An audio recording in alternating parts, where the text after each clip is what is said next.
Israel and Hamas are agreeing to the first phase of a deal to end their two-year war. President Trump plans to travel to the Middle East to attend the signing ceremony of the peace deal. Egypt's foreign ministry spokesperson, Tamim Khallaf, joins me now to discuss the latest with the peace talks. Mr. Ambassador, thank you for joining us this afternoon.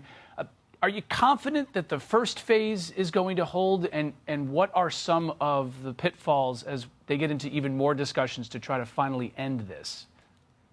Well, we're very hopeful that the initial phase is being implemented. In fact, we're having assurances that they are.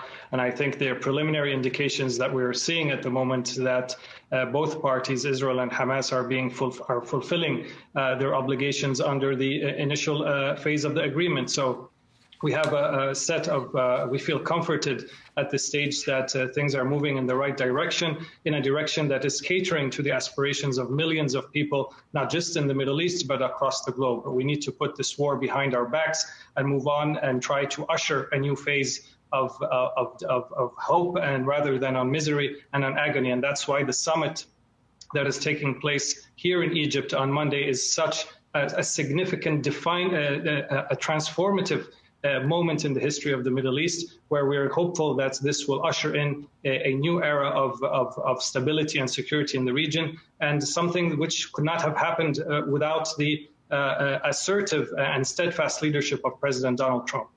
You're looking also on your screen there of images of Hostages Square that's in Tel Aviv and Israel, as both sides in places in Gaza and Egypt have been celebrating this ceasefire.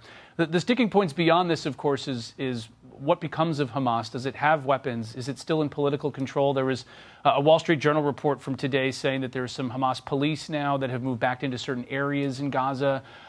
Do you think that Hamas will cease to be that type of entity in Gaza, and should it be?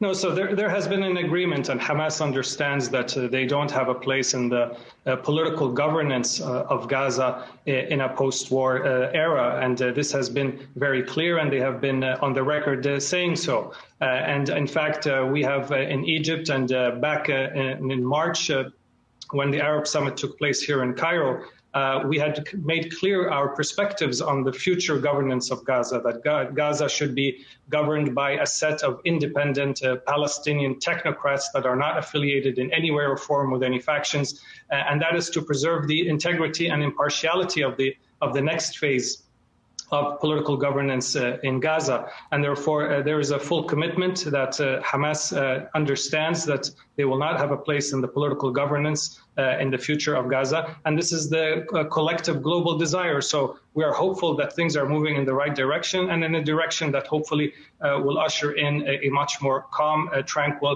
and secure Middle East. On the other side of that, does Israel, in the long term, need to fully move out of Gaza? Does there need to be a buffer zone? Are these all these things that are going to be discussed as the negotiations begin in Cairo?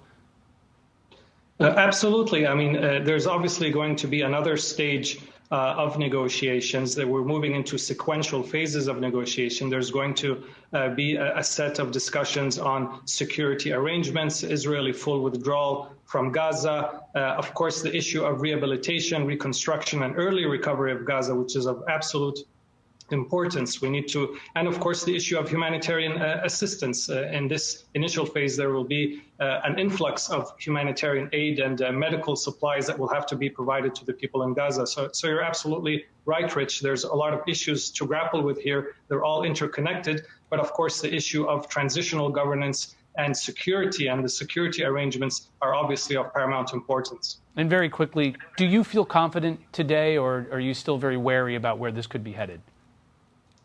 Well, I'm inclined always to look at the glass half full rather than the glass half empty. I can tell you here, as an Egyptian who is speaking from Cairo, that there is a spirit of positivity, of constructiveness. Their spirit is uplifted to see that we are now at the cusp of moving in a defining moment, a transformative moment in the Middle East. And again, I would like to reiterate that this could not have taken place without the steadfast and assertive leadership of President Donald Trump. Ambassador Tamim Khallaf, thanks so much for joining us. Very much appreciated. Thank you.